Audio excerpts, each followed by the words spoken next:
Today, let's talk about your group when your group is too small or your group is too large. In a scenario like our church, having groups that are too large is a common thing because there's never enough small groups, never enough small group leaders. This is why we should always have apprentices even as we begin. But there's never enough. There are always new people coming in, and so you get to the place where your group just it feels too large. You can't get to know everybody.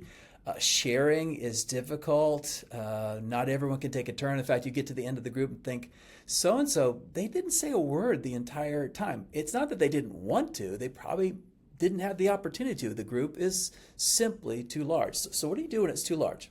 Well, first of all, it's a great problem to have. It means that God is doing something right now in your church and right now in your group. So let me give you some practical tips. First, consider as your meeting is a large group to begin, but consider splitting into smaller discussion groups during the meeting. Maybe you're leading from up front, but you're saying, hey, turn to each other and have just one-on-one, have conversations about this particular thing.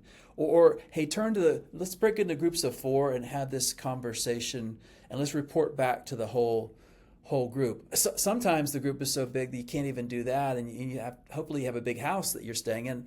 Hey, we're going to start the group together, but half of you are going to go to another room with the apprentice leader that I have, and you're going to have worked things out with that person so they feel competent to have the discussion with that assistant leader. The important thing with a large group is you have to figure out the span of care, not just in the meeting that you have, but during the week.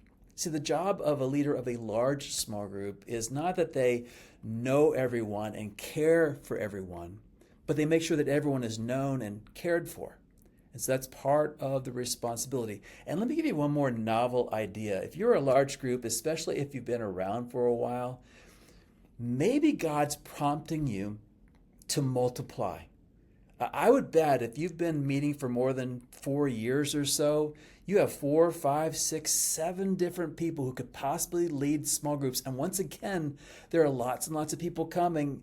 It's a shame to stay together when you could be investing in others and helping the entire body to grow in their walk with Christ. But what if you have the opposite problem where the group is it's too small? You know they're too small when like 1 or 2 people or 1 or 2 couples are missing and you cancel the group because there's not enough to have critical mass to have the conversation. It's easy to lose momentum. It's easy to lose energy in a small group. It's easy to feel like you're failing. I promise you're not, but it's easy to feel that way. So what do I do?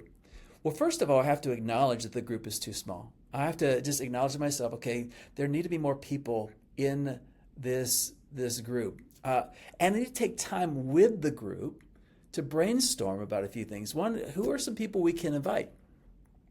Maybe help them think about those people. You can say we should all invite and everyone will agree with you. That's general agreement's the worst thing to do in this scenario. Yeah, we need to invite more people. No, you have to put a face in their minds. Take some time, say, hey, who are some people? Let's just get some names. Who are some people that you could invite? You know they don't have a group. But they could. So give them a face in their minds. Give them words in their mouths. How do they invite? Maybe put a tool in their hands. Maybe there's an event to invite them to that you could actually talk to them about. Hey, let's have a Super Bowl party, or let's do something as a Christmas Eve gathering, or something let's do Thanksgiving together, and have them invite friends and invite them to join into the group. If you're really not sure, then you contact the small group leadership.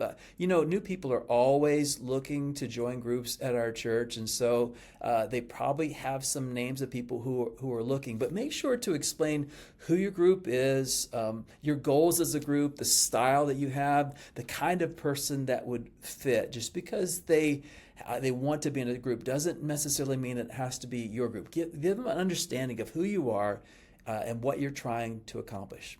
I would also say this: be patient.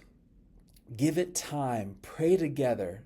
Brainstorm names, but trust God. Don't despise a small beginning. Now, I want to remind you, the church at Philippi, the book of Philippians in the Bible, if you look at Acts chapter 16, this church began with a woman who was a tailor, had purple cloth, a demon-possessed slave girl, and a suicidal jailer. And it became the most healthy church in the New Testament.